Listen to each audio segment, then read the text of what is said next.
I have some lemonade, I have some water. I'm gonna get through this video. This is gonna be a messy one. I have accepted that. We're just gonna go.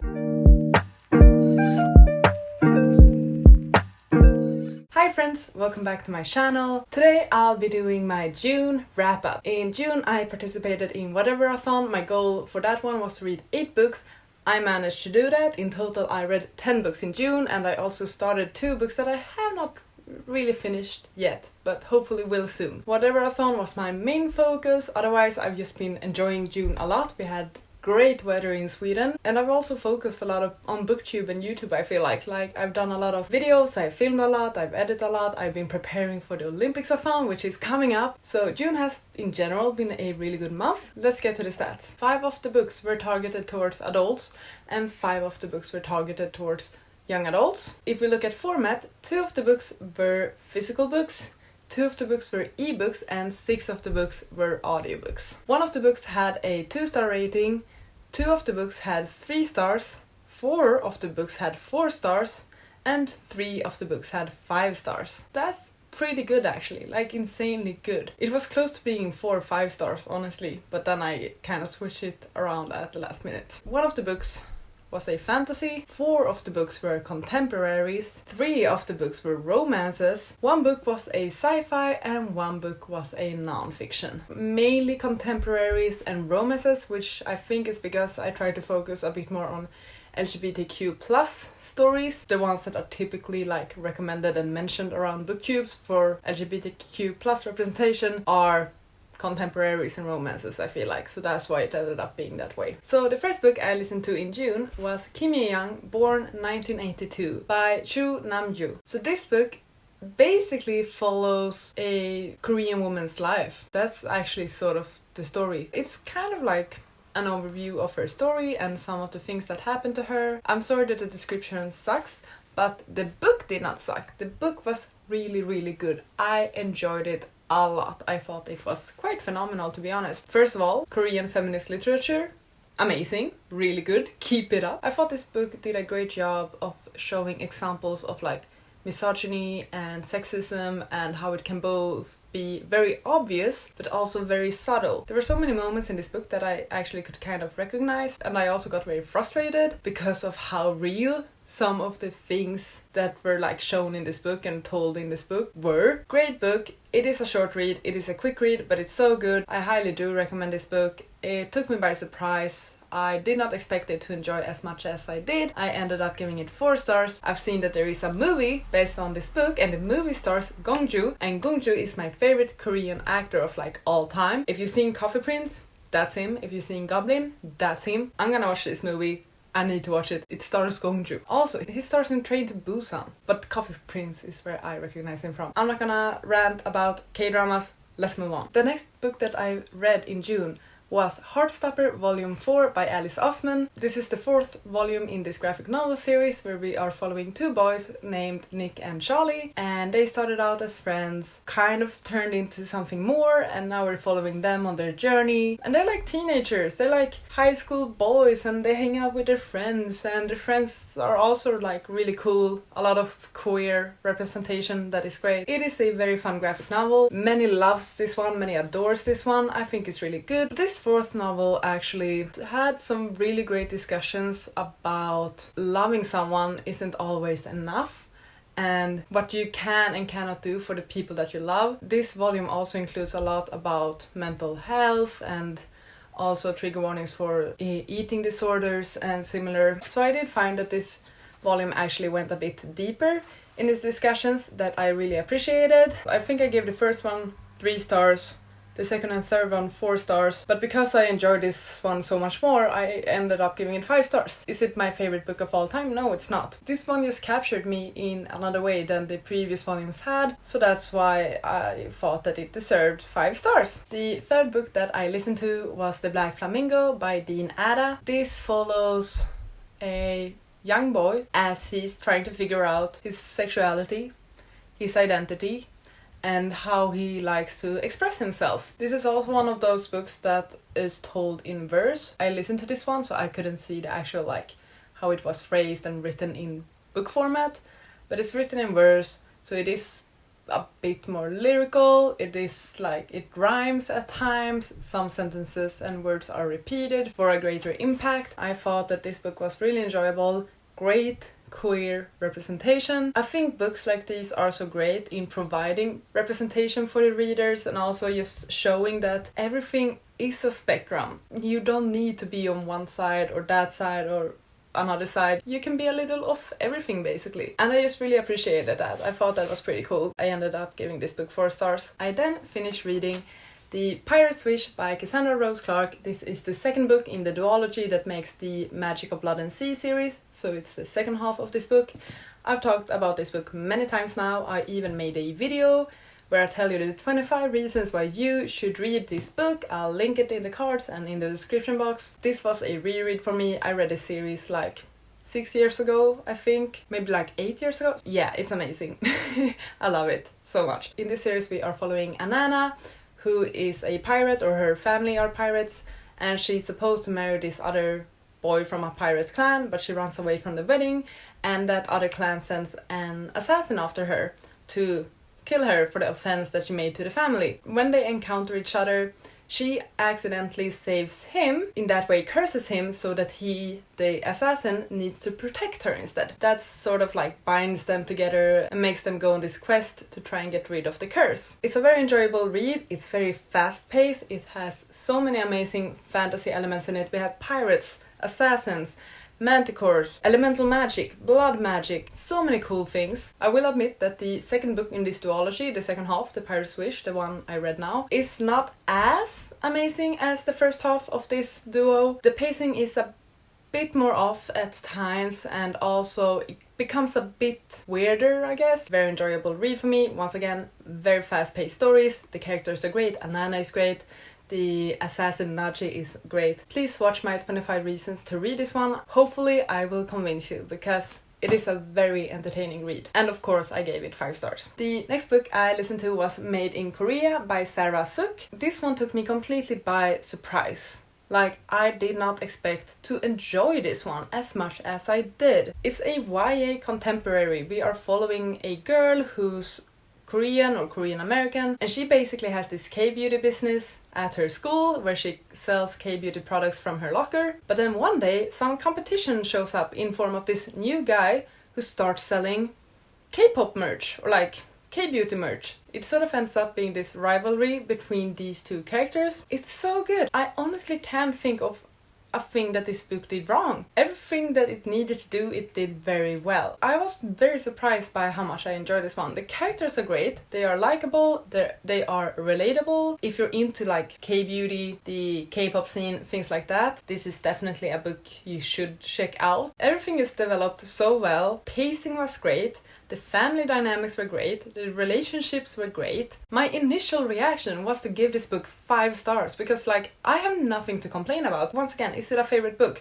No, it's not. I have so many other books that I'm like dying for, which I will mention soon, one of them. So like, it should deserve a 5 star, because it was just so well done. The execution was great. I did actually give it 5 stars at first, but then I kept thinking about it, and I think like a week ago or something I lowered it to 4, but it's like a 4.5. After Made in Korea, I listened to Sleep in a Sea of Stars by Christopher Paolini. This is the sci-fi that won the Goodreads Choice Awards last year for Best Sci-Fi, and as a part of my Goodreads reading challenge, of course I had to read it. I had kind of been avoiding reading it or procrastinating it because the audiobook is 32 hours long. I mainly listen to shorter audiobooks. Like I'm typically around the 10 to maximum 15 hour range. If an audiobook is like 5-6 hours, that's incredible. I'm up for that. This book is 32 hours long, which is insane. I think in paper format it's around 800 pages. What is it about? Honestly, I can barely tell you. It's like first contact with aliens. It takes place in space.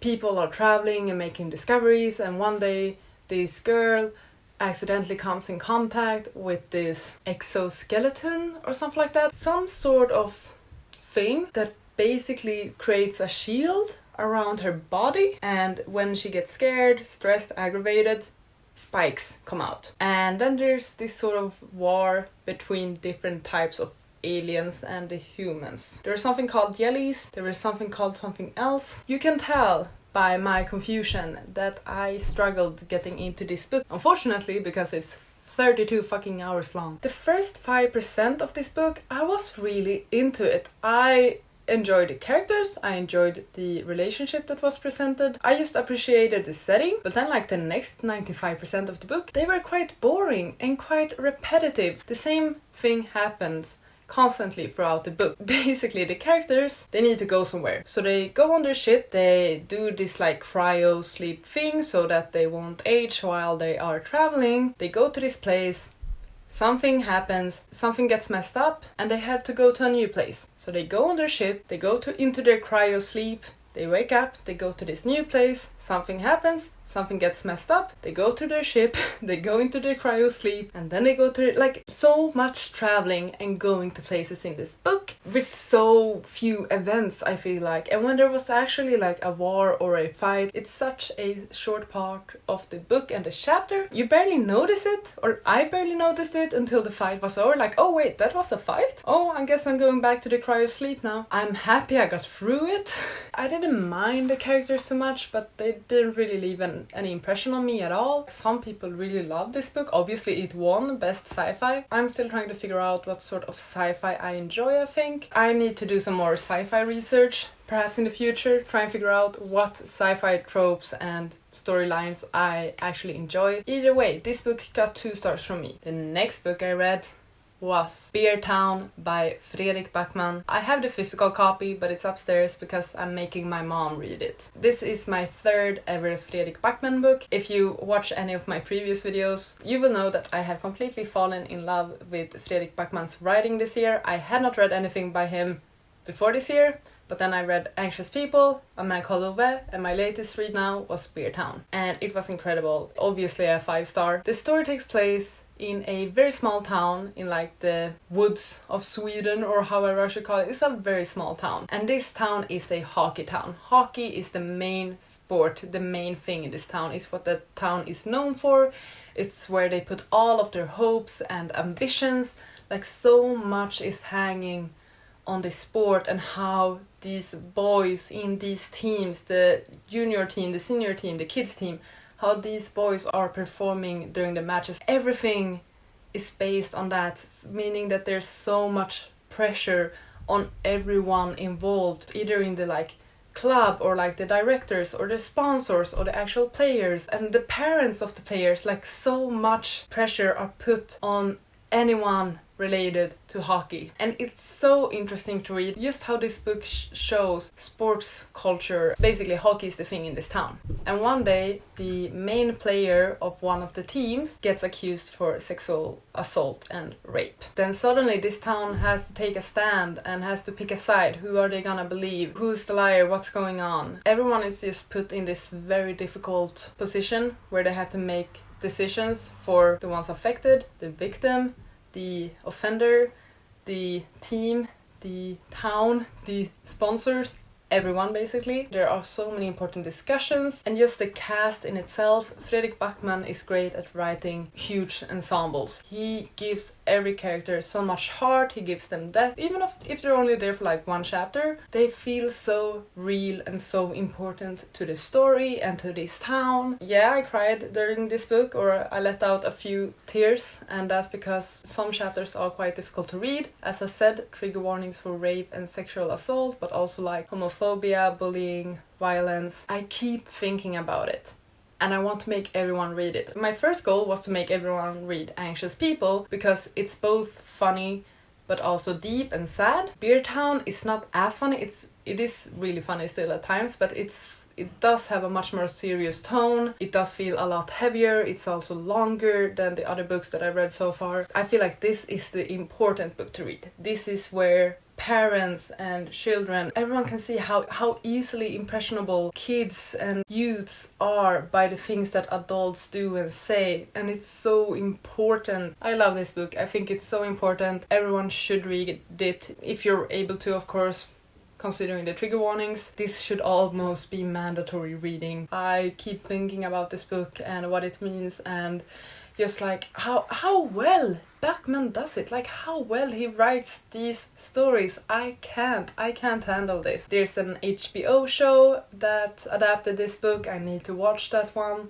There's also a sequel to this story, and a third book in the story will be released this autumn, which is super exciting because then I get to be a part of a Bachman release, and I'm excited about that because like I'm a new Fredrik Backman fan, so yay. Next up I'm gonna have to read the sequel. I think it's called like Us Against You or We Against You. Just a few more books, then I'm gonna be done. After Beer Town I listened to Red, White and Royal Blue by Casey McQuiston. This is one of like, I feel like BookTube's favorite books. I have always been intrigued to read it. This is a love story between the first son of the United States, meaning the son of the president, and the Prince of England. And it's a really cute one, it's a really fun one. I think the couple when they're together are great. I really enjoy their dynamics and their dialogues when they're together. On their own, I'm not like that majorly impressed by the characters, like they're sort of meh, don't care about them too much, but together as a couple, they're great. This was a very enjoyable read for me to listen to. I did really enjoy it. My initial reaction was to give it 4 stars, but I did lower it to 3 stars later on because of a few reasons. The writing is not like incredible, it's nothing new, it's nothing amazing in that way. I did think that they got away a bit too easily. These two characters are in such like major positions, like worldwide, like everyone has their eyes on them. I mean, like it is escapism, it's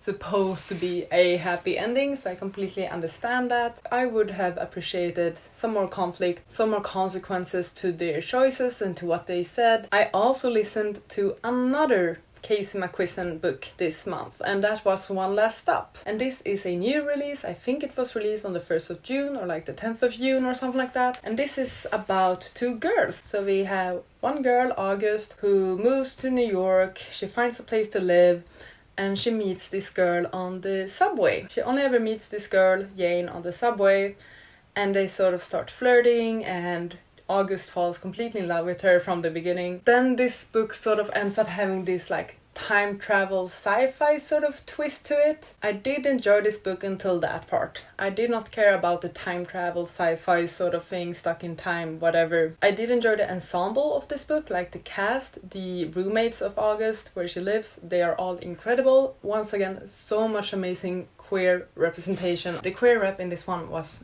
so solid. The rest of it, like the main plot, the intrigue, the logic, no, not really. I think out of these 2 Casey McQuiston books, I did prefer Red, White and Royal Blue. I ended up giving 3 stars to One Last Stop. And then the final book that I completed this month was Hood Feminism by Mickey Kendall. Yes, I started reading this one in April, and then I continued reading it now in June. And I'm very happy I finished it. This is a non-fiction where Mickey Kendall is very straight to the point about how you're not a feminist if you don't support the Black Lives Matter movement and other similar movements, and also if you don't support LGBTQIA+. So many great examples in this book of how unfair life is, even though, as some people might see it, even though feminism has moved forward, women have more rights, in some ways might be doing better, but not all women are doing better. And that's basically the main point of this book. So this book really does make you reflect on that. What is feminism is basically the question, and how to be a better feminist and a better ally and supporter. I really enjoyed this book at first. I thought it was so solid, straight to the point. I loved the tough love and like how harsh Mickey Kendall was in her writing. By the other half of this book, I did find that the writing got a bit more slower. Some of the examples are not really examples I can relate to because they are events that happen in the States, and obviously I don't live in the USA, I live in Sweden. It makes it a bit more difficult to relate, obviously, or like at least understand and think back to, oh yeah, I remember that thing. I can't really do that. Those are sort of things that I guess disconnect me from my reading experience. It was a very solid book. I ended up giving it 4 stars. I do think this is a very important read, and I would really recommend it to, I guess, everyone. So those are the 10 books that I finished reading in June. Quick mention to the 2 books I'm currently reading. First, we have The Muse of Nightmares by Laini Taylor. This is the second book in the Strange the Dreamer duology. I'm at page 172, so I would say that I'm 25 or 30% through the book. This is definitely slower than the first. I were really excited about picking this one up, but like, it's quite slow in the beginning. I'm 170 pages in, and we're still on the first day. At the beginning of the book, We're also told some of the events that happened in the first book, which I really appreciate because I read the first book like a year back, so I had forgotten some things. But that also takes up like valuable time where the story could progress instead. There's really no action, there's really not anything new that has happened. The writing is stunning. It's a very lyrical and flowery sort of writing. It's very special, but if you do enjoy that, I would highly recommend the series if you're interested in checking that out. I gave Strange the Dreamer 4 stars when I read it, and I stand by that. I really enjoyed that reading experience, and I was so surprised by how much I actually enjoyed that book. Not sure how I'm gonna do with this one. I'm fairly certain that I'm enjoying it less than Strange the Dreamer, but we're gonna have to see. But this is one of my current reads. Hopefully I'll finish it in July, but I have quite ambitious reading plans for July, so we're gonna have to see. And the second book I started in June and have not yet finished is The Vanishing Half by Britt Bennett. I started this as a buddy read together with my friend Steffi, and she has already finished the book and I'm at like 18%. We're following two sisters that are black, but they're sort of white passing, and they come from this town that are like obsessed with being white passing. I think we're kind of following their life story because they were born into this town, but then they left the town, and now one of the sisters has returned. I'm struggling a bit with getting into the story. Either it wasn't what I expected it to be, or I'm just not reading it at the right time. That's it for my June wrap up. Favorite book of the month, obviously Bear Town. It's incredible. I'm very excited about the books I'll be reading in July. As I said, I have a very ambitious TBR for July, so let's see how I'll handle that. Thank you so much for watching. I really hope you enjoyed. Please take care, and I'll see you on the next one. Goodbye! You gotta just go for it. Don't think about what comes